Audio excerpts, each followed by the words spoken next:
As Bayard Lancaster's sister, and I actually was 5 years older, I had a chance to hear and experience and love the greatness that came into this world as a gift to us.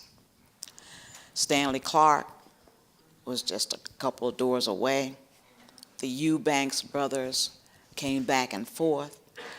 The house was a mecca for some fantastic people. And I finally came to the conclusion that I was here to kind of put into writing and to kind of pull in together and be a backup for the gifts of music that God gave us. Jazz, to me, is the ultimate tool. Jazz came through to help us through some of the mess.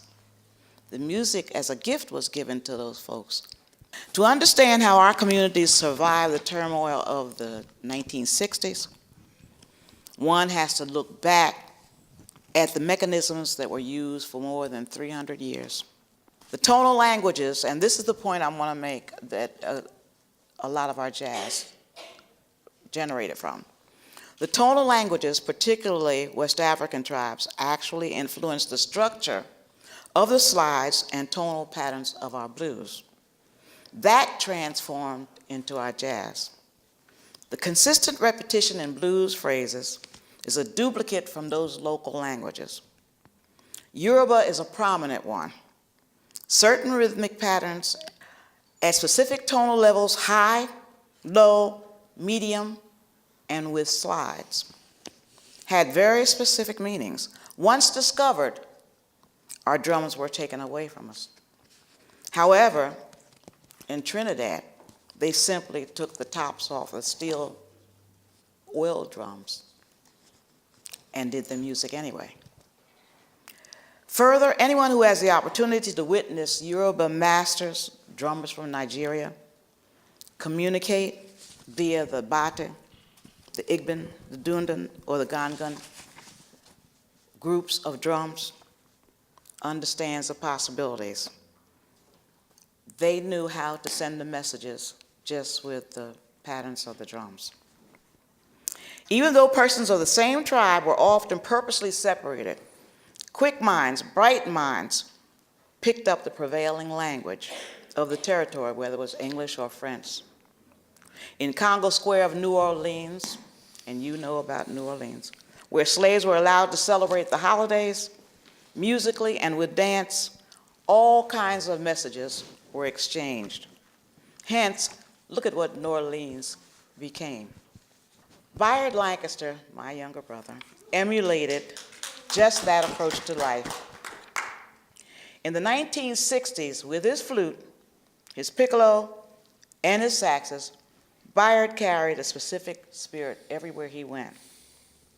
As our nation struggles, as it does today, it's how we treat our fellow human beings that he tried to get through with what he did and the music that he presented. He went to every school I ever taught in, and that was at least a half a dozen, so he could talk to the kids and take the music. And I've seen, by the way, Odean Pope do that same thing. Take the music to the kids in the school. You're here because you have something special inside of you. Whether you're a musician, or you love the music, or you're gifted with the appreciation of the music. Because you're here, I'm asking you to take it with you. We really, really need it now. The kids really, really need it. At one time, the school district of Philadelphia had music in every school. Every single school. I remember those days. Now we have to do what we can do to get it back to the kids, not only in our schools, in our churches, in our synagogues, in our temples, throughout our communities. If we can remember to keep all that we know and feel interwoven with what the musicians are doing and the talents and the gifts they've been given, then we can get through these crazy times. Can a kind of music be a form of resistance and a rebellion? That's a good question. It certainly felt like it at the time. I'd ceased to be a musician at that point, and I had I had a day gig at Temple, and I don't think they had courses on black or African American anything at the time, despite where it was and, and who the students were. So my first year there, it was about 1967, maybe, yeah. I decided to offer teaching a course for free on the one subject I knew something about, jazz, because I played it. I made two mistakes. One was offering it at all, and the other was saying I'd do it for nothing.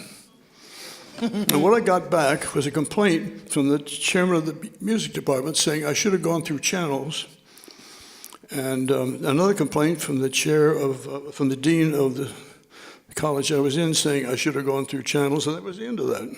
I got out of there. At Penn, I did teach a course, but not in music because they wanted nothing to do with it. I taught it in folklore, and I slipped it in by putting the word blues in with it, so it sounded like it was folk music. Well, the musicians I knew best in that period were Byard and Sun Ra. I also knew Anthony Braxton's not in Philadelphia, and a totally different kind of person, but whatever. Anyway, by the way, so I did that at Penn, and then I went to Yale.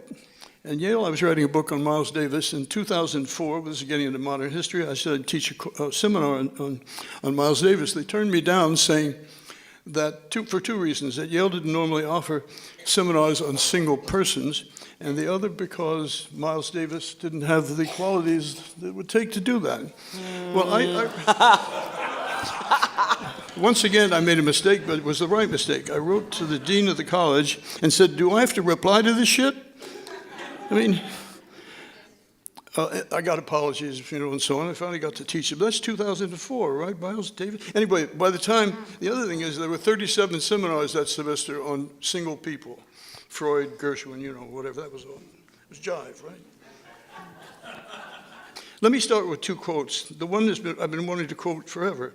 Donald Eiler, trumpet-playing brother of Albert, said once, "The only thing we were guilty of was breathing."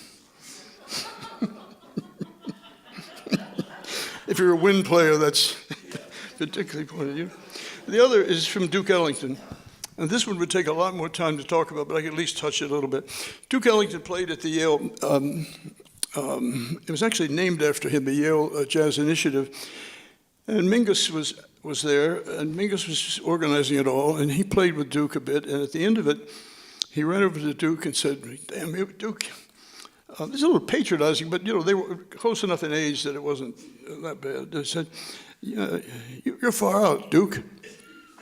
Why don't we get some of these younger guys and we'll make an avant-garde record?"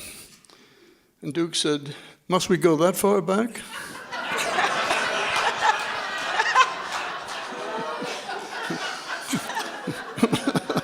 He said, "Wouldn't it be enough just to make a nice modern record?" Well, there's a whole story to be told about what avant-garde meant and how it came to be and how Duke suffered from that when, on one hand, he was accused of being too far out for his people and the other of being too close to his people, depending on what country he was in or whatever. And Duke was too sophisticated, too urbane, too successful, too smart, too talented to be concerned with such things as putting a thumb in the ear of the bourgeoisie or getting in the barricades. This is not where he worked. But we have Duke's remarks about that, and I want to bring up the possibility then of, is it possible for music to be revolutionary, a radical transformation, and at the same time be a continuity of tradition? Well, the other kinds of music that were operating at the time of this, we're talking about between, let's say, 1964 and 74. At the same time as this music was going on, rock and roll was breaking loose as a big subject, as a big thing, Elvis and all that kind of thing. But there was also a folk revival on, which is primarily an interest of white young people who were learning to play and sing both like black folk performers and white performers. But there was also soul jazz, or soul music as it was called, operating at the same time. Where you had Jimmy Smith, Horace Silver, and a lot, there's also those people who were not exactly rediscovering their roots, they're pulling it into it as they went. But Mahalia Jackson was also becoming a pop star, not because she changed her music, but because she reached that kind of audience. So she never sang secular songs, but she appeared at jazz clubs, festivals, and so forth. At the same time, Ray Charles was crossing over into country music and using gospel music. It was getting very complicated at that point. All these things are operating at the same time. So it's no surprise, I think, that when you get to this music we call free or whatever, some of these elements are operating there all the time. That's what I want to say, even when it wasn't so pointed. And if you add to this that many of the players, like Ornette Coleman, name off the top of my head, and Frank Wright, Albert Ayler, had played in R&B bands. John Coltrane had. So that was all, rhythm and blues, that was all going at the same time. It's difficult to know when the first free jazz was played, but I'm going to take a stab at it in a second and bring us back to Philadelphia. And the chronology is much more difficult than people think. It was going on in a number of places at once, in Philadelphia, in New York, in the loft scene, as they called it, downtown, in St. Louis, Chicago, Oakland. And they were parallel to quite different developments coming up in Europe shortly thereafter. And I was trying to think about, is this really one kind of music? And I think it's a lot of kind of music, and somehow it got messed up in the process. For example, this is rough, but here we go. There was a kind of experimental group, and some almost thought it was the academic wing. This is Bill Dixon, Leo Smith, Jimmy Giuffre, Cecil Taylor. But there was also a very spiritual and religious orientation, people like Sun Ra and Frank Wright, Albert Ayler. There was also a kind of nationalist or political group, which you think of the people like Archie Shepp again, but also Charlie Hayden's Liberation Orchestra. Music that produced poetry and song and political manifestos in their performances. And some went so far as to go back in time, like Jimmy Giuffre's trios, and Ayler again, and some of Ornette Coleman's music, to pick up older themes.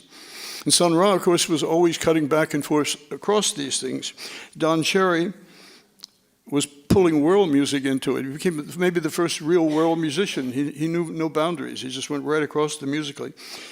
Now, of course, I have to quickly say that all these people crossed all those lines. So you can't even point that out and say, well, that's what it is. And it was much more complicated. That's what I'm trying to suggest was going on in this process. So it's really hard to say what free jazz is. So one style of many, free jazz included or includes those who wanted to take the music somewhere else, beyond the constraints of the society. Some of them in harmony, rhythm forms. Some of them wanted to go beyond the forms of pop song and blues. Things go beyond even further than bebop had been able to accomplish. And this new sense of freedom affected every level of the music. I'm thinking back to, I'll just say this. New words had to be invented for what this was about. If you use the word swing, for example, and you'd say, he don't swing, you had to explain that at this point. What is that now? If you say, you couldn't say he's playing out of tune, because you have to explain why you don't like that. Not that, do you understand what I'm saying? People like Monk had pushed tonality in between the keys. Ornette was already saying things like, well, you played sharp. Do you know that famous remark? He said, you can play F sharp sharp and you can play F sharp flat. So you had Ornette going that way, and somehow new words had to be developed for this, and words like energy and structural and spiritual and freedom, which seemed to cover the whole movement. It carried intense religious, political, emotional, and musical meanings. And just how free this music was and what it added to was going to be interesting. I can't spend a lot of time on this, but free jazz had posed what the French would call a problematic for music. It raised questions about things like, how far can you go with creativity? How many people can improvise together? What does it mean to improvise? How much originality is there in improvisation? Do you need structure, et cetera, et cetera? All these questions were being raised by it. Now, instead of seeing these as interesting questions that musicology ignored as a problematic, they treated it as a problem. And they were trying to force the music, by 1974, 76 maybe, they're trying to force the music back in an evolutionary scheme that they'd figured out, where there's a tree or, it goes this way, and this was the wrong move, you don't go that way. And they were trying to make it go back to its Neanderthal status and push it back again. And this is where the historians failed. I mean, I remember, I won't use names because this could get beyond us, I guess, fairly serious very serious people who would say things like, free jazz ruined jazz forever. Now, if they'd said that to Cezanne about Impressionism, he'd be drummed out of the house as a charlatan. But somehow the jazz people could say things like that. He don't know how to play, he don't swing, you know, whatever. In a famous essay of the time, The Changing Same, Amiri Baraka said this, that there was a unity and continuity between the older black musics and the newer ones, and that swing and cool jazz had been European-influenced detours from the real black tradition. Shocking. 20 years later, Wynton Marsalis would argue the reverse, that swing and bop were the real African-American tradition, and that free jazz was a European aberration. This is worthy of serious study. History is repeating itself upside down. The irony, and this is where I'll come to a conclusion of some sort, the irony is that Ellington himself was a kind of model for all this. Ellington knew no boundaries in his stuff, and he worked the whole range. He had avoided the idea of being avant-garde all the way, but used at least the name of it. But he'd been an enormous influence in the 60s and 70s. Like Bayard and I used to talk about this, for example, the importance of Ellington. Mingus certainly had tried to play Ellington and said he copied out the arrangements painfully, and then found when they played them, they didn't sound right. Even though the notes were right, they weren't sounding right. So something was going on there that they were missing. Mingus was the last person in jazz to have played with all the greats like Armstrong, Parker, and Ellington. He had, a real fondness for Ellington. Let me give Ellington the last word here. This is a quote from him in the 60s. Jazz continues the pattern of barrier breaking and emerges as the freest musical expression we have yet seen. To me, then, jazz means simply freedom of musical speech. It's precisely because of this freedom that many varied forms of jazz exist. The important thing to remember, however, is that not one of these forms represents jazz by itself. Jazz simply means the freedom to have many forms. I first met Bayard I heard him play in New York with McCoy Tyner, which was, not everybody got that opportunity. But I met him, he was on the road with McCoy Tyner, and I was rehearsing with Cecil Taylor, and Bayard came to our rehearsal, and he was so kind to me when I moved to Philadelphia. In my life, I've had the experience of 40 years, more than 40 years of working with Cecil Taylor, being with him a lot, traveling, playing, talking, listening, mostly listening. And I also had many years studying with Ornette Coleman. And Ornette said something that was struck me so beautifully, and I refer to it a lot. It says, music is an idea, not a style. And if you think about that, it implies so many different things. But the idea of categorizing, and what I'd like to try to do tonight for everyone that's here, is really open our, this, to sort of continue the path that John started on, the idea that there's this one music and it has many forms, and another great quote, this may not be exactly right, and this goes into the idea of the maverick. This is from Thelonious Monk. He says, the genius is the person most like himself. Think about that. He didn't say the genius is the one with the biggest brain, the one with the longest fingers. He said the one who's most like himself. That fits. This is Philadelphia. This is what was happening in Philadelphia. This is actually, I think I'll take the liberty to say, Odean's maybe his closest teacher.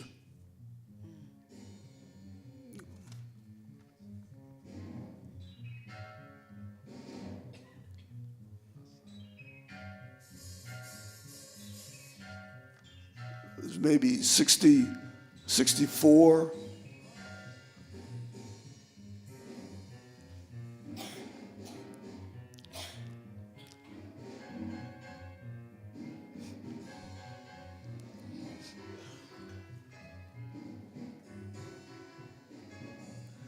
Has anyone ever heard of Hassan ibn Ali? That was happening in clubs in Philadelphia. Here we go. With Philadelphians, the bass player is named Henry Grimes. He's from South Philadelphia. The drummer is named Sonny Murray. He's from North Philadelphia. The trumpet player is named Ted Curzon. He's from South Philadelphia. The tenor saxophone player is named Archie Shepp. He's from Germantown. And the alto saxophone player is from the Bronx. His name is Jimmy Lyons, and the piano player is from Queens. And you can, is this avant-garde? Well, what do you call the music? Well, I mean, I guess the idea of free is, it implies that there's no system, there's no, I mean, free, there's, what's free is the free will to be oneself, to dig as deep as you can into your own feeling and your own wealth of experience and knowledge, and not be limited by someone else's ideas of what order is. But the order is clear. You know, the perfection of, or not, perfection is the wrong word. The clarity of the thinking and the organization of it, and in all this music, is you know, is beyond beyond question. So thank you, and I can't wait to hear Dave Burrell, because he is truly an artist who transcends genre, feeling. He's one of the greatest in the world. So we're blessed to have him.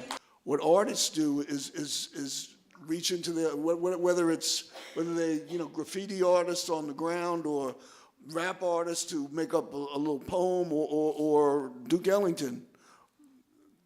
What artists do is reach into their life and tell the truth the way they see it through their thing. What's happened, without going into a crybaby thing, is there's been a real movement in jazz in the last 30 years to almost turn jazz into a classical music, where people play repertoire, they spend years and years learning other people's material for the goal of sounding like somebody else. And it was never like, I don't think it was like that in the first 100 years, you know, of the history of jazz. But, you know, and maybe it's an inevitable development, I don't know. But you know, to answer your question, if you consider yourself an artist rather than simply a musician, a great musician, you know, brilliantly talented musician, or an interpreter of others' music, artists are, you know, are responsible to the day, and what comes out is based on their experience of, you know, politics, romance, health, economics, science, you know, all those things, of course. Jazz is a tool. It's like a first aid kit. I cannot imagine Dave Burrell or Odean Pope or any of the fantastic musicians and composers that I've seen in action being anything other than what they are. It's just there. And they have to share it whatever way they can share it. And we as consumers and those who nurture that music around us, it can do a lot of things. We have some choices in some cases, and other choices, it's going to just be there. So it's really not a single choice at all. Thank God the communities have it. I think the real problem is that music is the most abstract art, right? That's what even the painters will tell you that. Even the writing is abstract. The notes, when they get written down, are not correct. You know, there's all sorts of problems in that. So you got a really abstract art, and you got to get people to listen to it. And I think if you can get someone to listen hard to something, and you lay the groundwork for them, so yes, you can reach them. John Cage once said, if you could hear something just once on a record and the record burned up, you'd listen hard the next time. Well, now we got anything lined up, and, you know, I had a student said, I have 17,000 downloads, and I'm running out of space. And I said, you listen to them? I don't have time. And I said, wait a minute, you're putting all these things in a collection and you're not listening to them? It might all stop, and I won't be able to get any more. Well, I don't know what this is about, but it's not about music and it's not about listening. And if you're dealing in Spotify and streaming and stuff, you know, it's so easy to keep punching that button and saying, I got my own jukebox here, and I just keep going, I got the universe here. Dare I say that maybe people are getting narrower in taste rather than wider? They're more focusing on the wrong end of the telescope. They're watching themselves. They're not going out, they're going in. Hey, whatever gets you through the night, I guess, but the other thing is, let's face it, there are only a certain number of notes, and how can I say this? If you don't know the other music, if you know they're using notes like the notes you know, but they're not using it the same way, and the user response is, this sounds all alike. Polka sounds alike, African drumming sounds alike, Thai opera, more nasal, but it sounds all, that's the first response. This is all alike. That tells us a lot, doesn't it? It tells us there's something we're missing when you say that. They see it, we don't see it. This thing with dance and other things, we don't see it because we don't know how it works. But remember, there are only, what, 12 notes? Well, I don't want to get into that. Sun Ra said, never use the word note. You know this? He said, never use the word note, because once you do, you'll have to start talking chords and scales, and you're in a system, and you'll never get out of the system. And people will say, uh-oh, he's making mistakes, because he's in another system. He said, we're going to call them tones, because the bells in churches are tones. They have all these ringing effects. He said, there will be tone scientists. We won't be music. See how reasonable that is? Don't get in that system, or you're trapped in that system, and they'll judge you by it. If we're throwing in things, I'll throw one more in. Sun Ra said, when someone said, are you finished with that? Don't ever ask me if I'm finished with a piece of music. Because if you say, I'm finished, people are going to say, he's finished.